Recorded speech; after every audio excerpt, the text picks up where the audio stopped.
राज्य की हेमंत सरकार ने आखिरकार 22 साल का जो राज्य में रह रहे लोगों का सपना था उसको पूरा करने के लिए एक ड्राफ्ट तैयार किया है।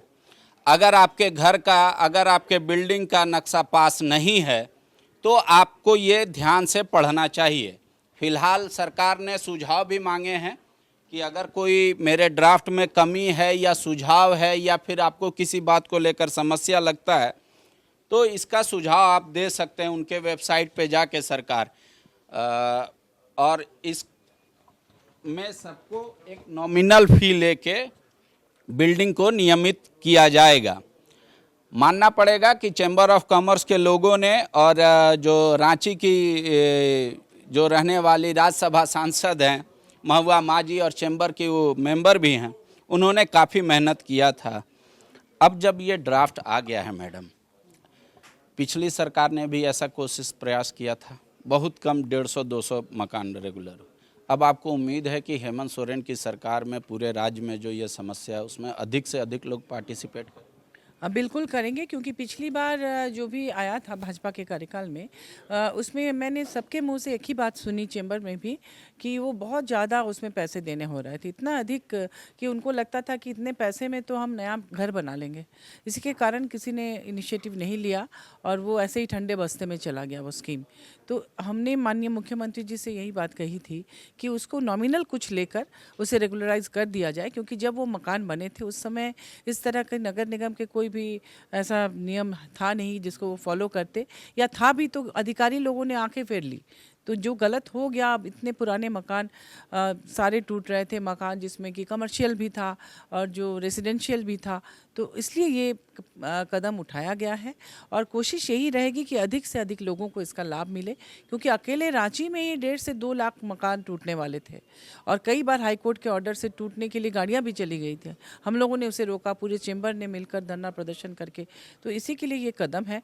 हो सकता है इससे जो हम लोग चाह रहे हैं 100% लाभ मिले ना मिले, लेकिन अगर 50%, 75% भी लाभ मिले तो भी क्या कम है। तो इसलिए सरकार ये पहल की है तो उसका स्वागत करना चाहिए। और मैं चैम्बर के अध्यक्ष और पूर्व अध्यक्षों का, तमाम पदाधिकारियों का और साथ ही हमारे माननीय मुख्यमंत्री श्री हेमंत सोरेन जी और नगर विकास विभाग के प्रधान सचिव श्री विनय चौबे जी का भी धन्यवाद करती हूँ। सरकार ने पैसा कमाने का ध्येय नहीं रखा है, रेगुलर करने का, ताकि जनता को राहत मिले। उनकी रातों की नींद उड़ी रहती थी कि मकान टूट जाएगा, दुकान टूट जाएगा। आपने देखा होगा कि अपर बाजार में किस तरह से जो कर्मचारी हैं, महिलाएं हैं, जो दुकानों में काम करके अपना परिवार चलाती है, वो लोग भी कैसे सड़क पर निकल कर धरना प्रदर्शन कर रहे थे। ऐसा नहीं है कि खाली अमीरों के ही घर टूट रहे हैं, उससे बहुत लोगों का रोजी रोजगार जा रहा है। तो इन तमाम चीज़ों को ध्यान में रखते हुए माननीय मुख्यमंत्री जी ने इसे आगे बढ़ाया है और इसका स्वागत कीजिए। अगर उसमें कोई ऐसी त्रुटि है या कुछ ऐसा सुझाव है, उसको देने के लिए 1 महीने का वक्त है, उसमें दे के बीच का रास्ता अपनाते हुए इसे करने देना चाहिए, मुझे ऐसा लगता है। आपकी सरकार तो वाकई में ये ड्राफ्ट लाई है तो मनसा साफ है, लेकिन एक चीज़ है, जैसे पॉपुलेशन बढ़ रहा है, आप भी चैम्बर आए होंगे, इतना धक्का मुक्की और ट्रैफिक जाम, कोई नया जगह या नई राजधानी बनाने की कोशिश नहीं? देखिए, समय के साथ सब कुछ होगा। हमारी सरकार अभी बनी है, 3 साल लगभग कोविड में चला गया, कोई काम नहीं हो पाया। जब से सरकार काम करना शुरू किया, आपने देखा होगा जो 22 सालों में नहीं हुआ वो काम हो रहा है। जिस तरह से अभी देखिए, सरकार आपके द्वार कार्यक्रम के माध्यम से अंतिम व्यक्ति तक लाभ पहुंचाया जा रहा है योजनाओं का। और अभी फ्लाईओवर उद्घाटन हो गया, अब होने जा रहा है, और अभी चैम्बर वाला ये काम हो जाएगा। इसमें भी लोगों को, देखिए, सरकार का ध्येय होता है कि जनता को राहत देना किसी भी प्रकार से, और उसे राहत देने के लिए और भी जो ज़रूरतें होंगी उसे निश्चित रूप से सरकार पूरा करेगी। शुक्रिया। हमारे साथ चैम्बर के प्रेसिडेंट भी हैं मंत्री जी। किशोर जी, अगर ये ड्राफ्ट को क्या वाइड सर्कुलेट कर पाएंगे, क्योंकि कई लोगों के पास एक तो समय नहीं होता कि नेट खोलो, लैपटॉप खोलो, उस पर पढ़ो, मोबाइल पे ये उतना पढ़ने लायक भी नहीं रहता, तो ये आप लोग घर घर जा जा के सुझाव एकत्रित करेंगे या कोई एक टीम बना के, सब टीम बना के चैम्बर का, उससे अध्ययन कराएंगे और ड्राफ्ट में सरकार को सुझाव? हमारे पास इसके लिए सब कमेटी चेयरमैन हैं, वो लोग अपने स्तर से सब लोगों, जो भी हमारे शहर बचाओ समिति एक बना हुआ है, उसके माध्यम से हर लोगों को हम लोग ये सुझाव जो आया है उसको भेजेंगे, सुझाव की मांग करेंगे और ये निश्चित रूप से हर आदमी के पास पहुंचेगा।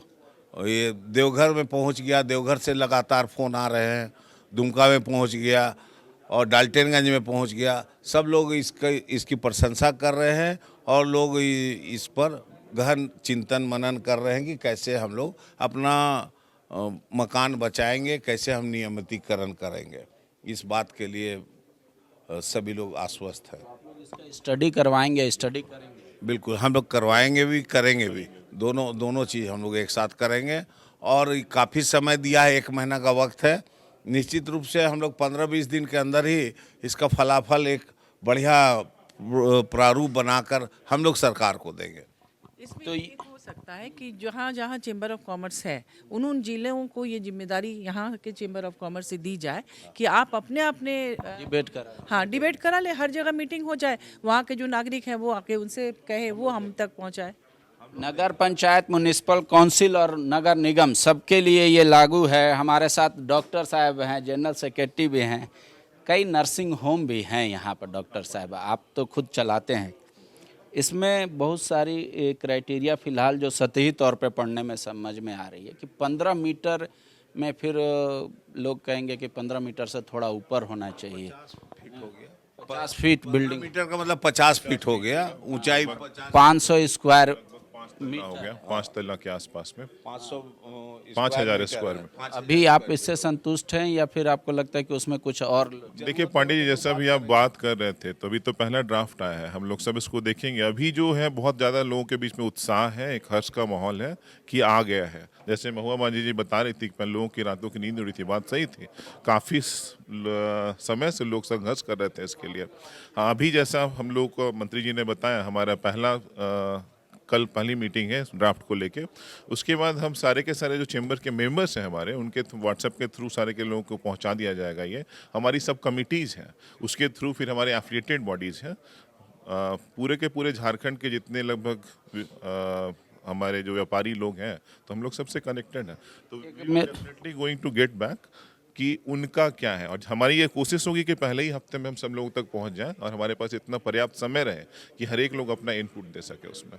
मेरे एक आशंका है बस इतना कि जैसे हॉस्पिटल चल रहे हैं, बहुत सारे नर्सिंग होम चल रहे हैं, तो उसको भी जनरल बिल्डिंग की तरह ट्रीट करके सरकार इसमें रेगुलराइज करेगी या कहेगी उस पर कोई अलग? अभी तक जो है उसमें हिसाब से जनरल बिल्डिंग के हिसाब तरह से ट्रीट करके उसको, पुरानी धर्मशाला है, वो सब इसमें आ जाएगा, सारा चीज आएगा। शुक्रिया। तो सरकार का ये नेक पहल है। वर्तमान में पिछली सरकार के हिसाब से पैसा बहुत कम रखा गया है ताकि आप 500 स्क्वायर मीटर समझिएगा, फीट नहीं, और 15 मीटर हाइट का बिल्डिंग जो होगा उसको रेगुलराइज करने के लिए ये ड्राफ्ट तैयार किया गया। आप भी इसका अध्ययन कीजिए, ढेर सारा सुझाव भेजिए। इसका लिंक भी है नगर निगम, नगर विकास विभाग में भी जाइएगा, वहाँ भी पढ़ सकते हैं। या अगर आपको दिक्कत हो तो फिर हाँ, ये नोटिस जो निकला है, या फिर आप लोगों को दिक्कत हो तो अपने जिले, अपने क्षेत्र में जाकर वहाँ पे जो नगर निगम की बॉडी हो वहाँ से सूचना या चेंबर से आप सुझाव दीजिए और सरकार वाकई में अगर ये योजना लेकर आई है तो आप इसका लाभ उठाइए। शुक्रिया। विवेकानंद विद्या मंदिर स्कूल एक CBSE affiliated English medium coed school है। हम शिक्षा के साथ संस्कार देते हैं। thefollowup.in. Like, share and subscribe. www.thefollowup.in